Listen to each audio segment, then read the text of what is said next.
Now this arm balance looks very cool, but it's probably one of the easiest arm balances that you can do. And I'm going to show you how to do it today. Now it's much easier to do if you raise the hands up. I've got two dumbbells here. They're actually different sizes, but they work fine.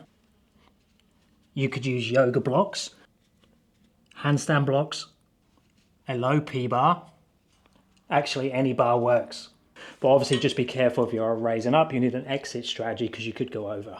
And then it's slightly harder, but can be done on the floor as well, which would be like peacock pose in yoga or a elbow lever in calisthenics. You can advance it into a single arm version, and I've done videos on the single arm version before. But today let's go through how to learn the double arm version. Now, bringing the elbows around with the fingers backwards is really good because it brings the elbows together, and the elbows create the shelf for this one. Now, if I go into this position, I can get my elbows comfortably into my hips. I can walk over to the bar or blocks or whatever I'm using, hold onto it. Now I'm just gonna take my head down to the floor and see if I can lift my legs up. So my knees have come up off the floor there, and then I can come back again. So I'm just playing with bringing those elbows in, putting weight onto the elbows. Now that is quite challenging to get into that position, just mobility wise, to bring the arms in, especially if you've got a bigger set of shoulders or you're tighter in the pecs. So for a lot of people, it's actually easier to go into a straighter position and open up a little bit more. But I can do the same thing here, have my toes on the floor, and I'm purposely rounding the body, because rounding the body, hunching over, makes it easier to bring those elbows in. If I try and open up, my elbows come apart and takes the base away. Then we just need to turn the hat round, and then I'm going to do the same thing, but I'm going to position my forehead on the floor and lift up the legs. Now my goal here is just to hold for time, trying to open up the legs as much as possible. And then I'm going to do the opposite movement by having the toes down and the head up. Same thing, hold here for time. So building like 10, 15 seconds in both of those positions. So we understand this, holding the elbows in, but also making the shoulders to the feet one piece, which is much easier to control. Now, if you struggle with that, there's a couple of things you can change to make it fit your body type and your strengths and weaknesses. You could go wider with the feet, so it can go into a more of a straddle position, which again creates space, but also creates a bigger base. I could use two separate bars or two separate dumbbells or yoga blocks, which allows me to move them independently. And now I can play around with that elbow position by rotation of the lower arm.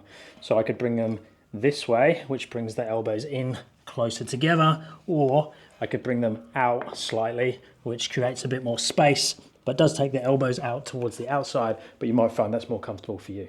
Then we're going to practice one of my favorite moves for calisthenics skills, is to create a seesaw. So we're going to go into that position, lift the feet up. Now I'm going to lift the head as I bring the feet down, and then do the opposite, head down, feet up. Obviously, that second one is a little bit more scary because you're taking the face towards the floor and pulling the feet up.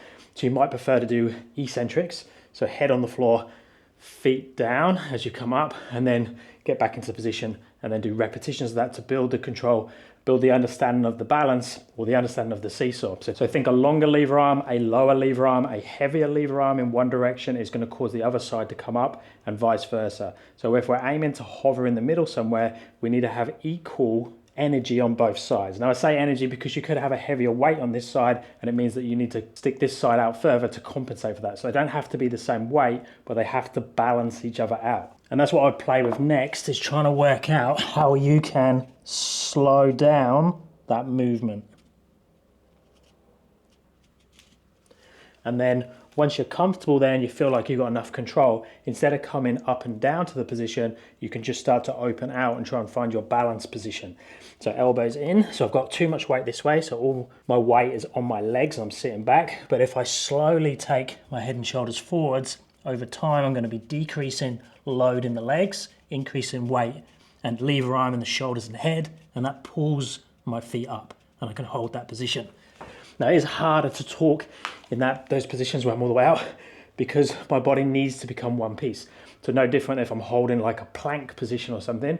I need to squeeze in with my abs, my inner unit, my outer unit, so all the muscles that create that connection between the upper body and the lower body to create one segment. And the harder you need to tense that area, the harder it is to talk. So ideally you'd be in a position where you can still breathe, but you're not going to be taking big diaphragmatic breaths because your core is switched on and tightened. And then once I'm starting to get a bit of balance there, I can start to extend both the head and shoulders up and the feet up at the same time. So you get that extended position, which actually makes the segment easier to balance and hold there for time. So I reach up the head and shoulders at the same time as I reach the feet up and extend up in that position. This also looks better, and that's why you'll see circus artists and stuff use that position, because it looks pretty cool from the side. And then once you've built that understanding, we can just do the same thing but raise it up. Now obviously I'm going to have a lot heavier lever arm now because I've got all my weight in my feet, nothing in my hands. I need to transfer the weight first into the hands, then pass my hands to slowly balance out what weight's back this way with weight or energy in the opposite direction, and then lift up and extend in that position.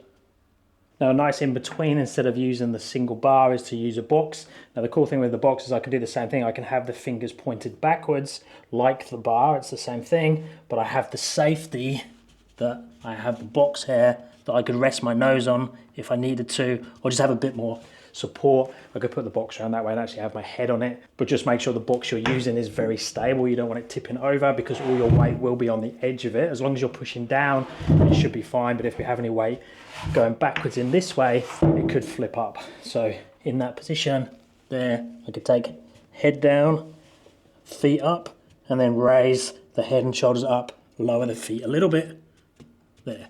But I recommend to start with, you work on the floor. Do use something to help you though, to raise those hands up slightly, give you something to hold on to. It's 100% easier that way, but just make sure it's nice and stable. So using the bigger dumbbells so they don't want to roll over, obviously the hexagonal ones, and then having a P-bar like this or something that's fixed or has a really big base on it. I wouldn't be using these ones that are that high that have the tiny little base, because they could flip over.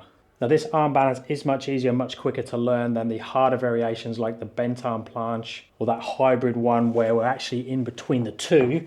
So I'm not right on top with my fingers back in that position. I'm a bit more like this position. So I've got friction and a bit of contact and a little bit of a shelf to rest on. They are much better in terms of integrating them into other skills like lowering down from your handstand down here. Now if you look and see, I've got my hands pointed in that direction.